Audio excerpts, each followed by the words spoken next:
Although accidentally, kaya minsan tinatawag ko si Colonel Munggaw accidental hero.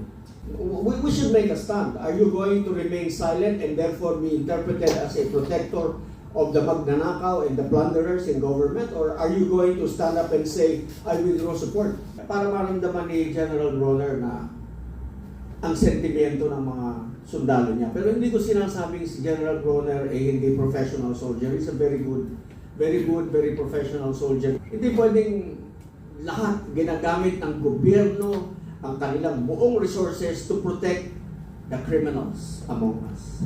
Ginawa niya dahil siya ay tunay na sundalong Pilipino.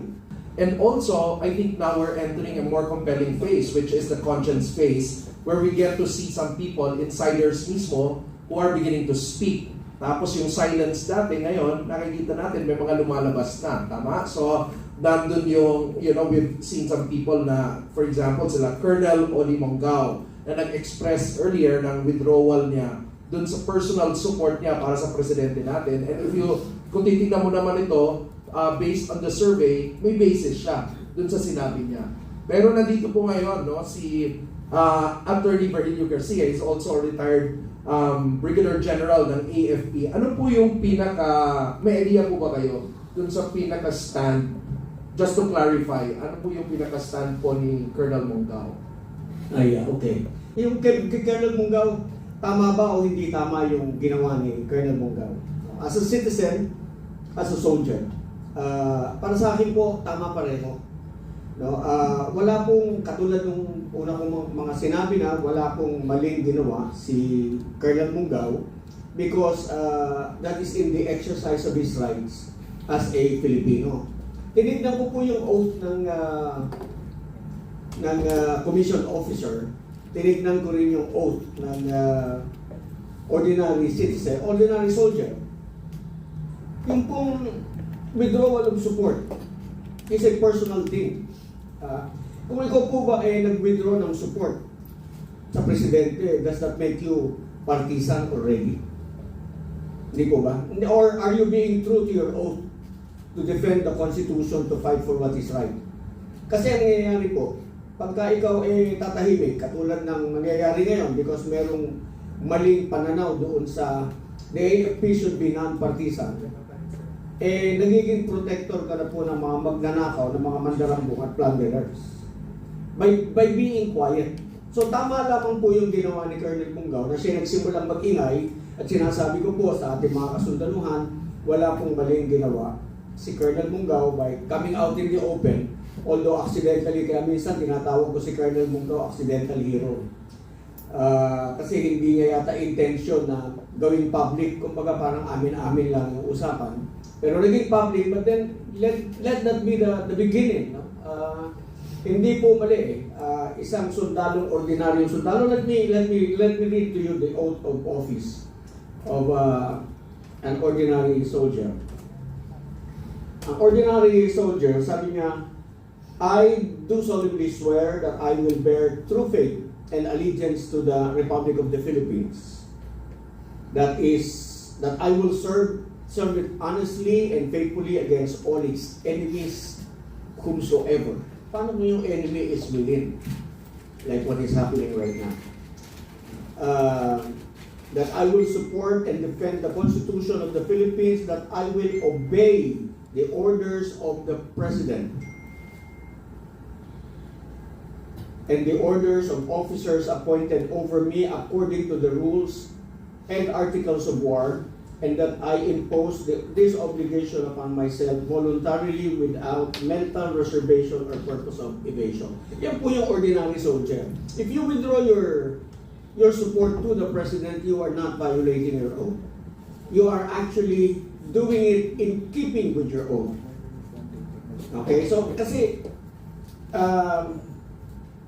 dito po kasi sa ating sitwasyon ngayon, ang merong allegation na merong malaking kasalanan sa Pilipino, sa taong bayan, yun mismong Pangulo.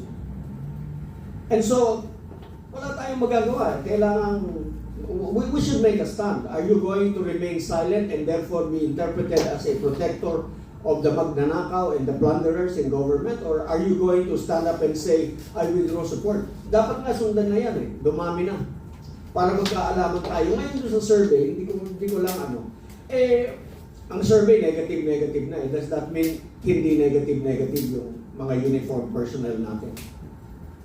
Kasi that's a, kumbaga yung mga survey na yan is kumbaga general. It applies to all the population. Ngayon, yung code of conduct naman ng mga sundalo, every soldier recites this pledge, which serves as their professional creed. Bago ka mag-umpisa, meron kang creed, pinapamemorize sa ito. I am a soldier. I am a Filipino soldier. I will support and defend the Constitution of the Republic of the Philippines. I am a Filipino soldier. I will fight all forces that would destroy the freedom and independence of the Filipino people. I am a Filipino soldier. I will obey the laws, legal orders, and decrees of my lawful superiors at all times. I am a Filipino soldier. I will uphold the supremacy of civilian authority over military in war and in peace. I am a Filipino soldier. I will live and die in the true Filipino tradition of valor, honor, duty, and loyalty. To all this, I pledge my life. I treasure my sacred honor. See, so, meron bang na-violate dito si Colonel Mungao by doing what he did, by declaring he is withdrawing his personal support for the President? Palagay ko po wala. As a matter of fact, he is covered by the Bill of Rights. Yung kanyang freedom of speech, freedom of expression, under Article 3, Section, anyway, I think that's Section 4. Tapos yung Section 18 of the Bill of Rights, he cannot be detained. Now, if they're detaining him, we want them to know that he cannot be detained by reason only of his political belief. Walang siyang tiwala sa Pangulo, and he was brave enough to declare that I can no longer support the President. And rightly so, dahil kita naman natin, siya yung may pananagutan dapat, hindi siya nananagot, ayaw niyang managot. Ayaw niyang humarap, ginagamit niya ang puwersa ng gobyerno to protect him and his cousin. Yung mga kasundaluhan naman natin, pumapayag na gano'n ang mangyari. So siguro magsimula na sa ibaba, para maramdaman ni General Bronner na ang sentimiento ng mga sundalo niya. Pero hindi ko sinasabing si General Bronner hindi professional soldier. He's a very professional soldier. Kaya lang, nananatili rin siya sa kanyang paniwala na kailangan ng partisa. But non-partisanship does not mean if you withdraw your support for the President kasi kailangan niyang managot, ginagawa niya pa rin yung kanyang tungkulin. So, I think it's about time for all of us to make a stand against this.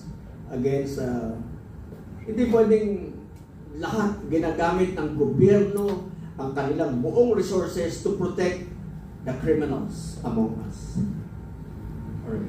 So, follow-up question ko lang po, para for clarification lang, di ba? Kasi lagi namin naririnig that you've sworn to actually protect the Constitution and also the people.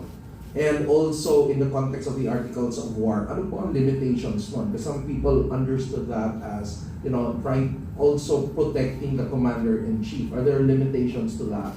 At which we say, pag nag-cross ng line na to, this is where I make a decision as a soldier. Yung Articles of War kasi tinignan ko Article 96 and 97. Article 96 is unbecoming of an officer and a gentleman. I don't think he was naging unbecoming, yung unbecoming ka for declaring your belief, your personal belief, which is guaranteed by the Constitution.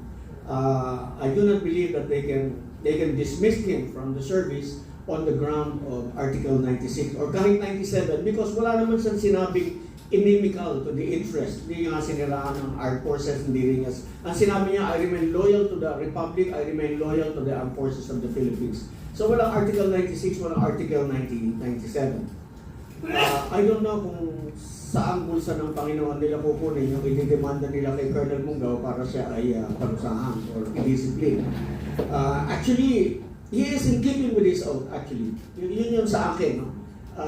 Ginawa niya dahil siya ay tunay na sundalong Pilipino na true to his oath, true to his creed.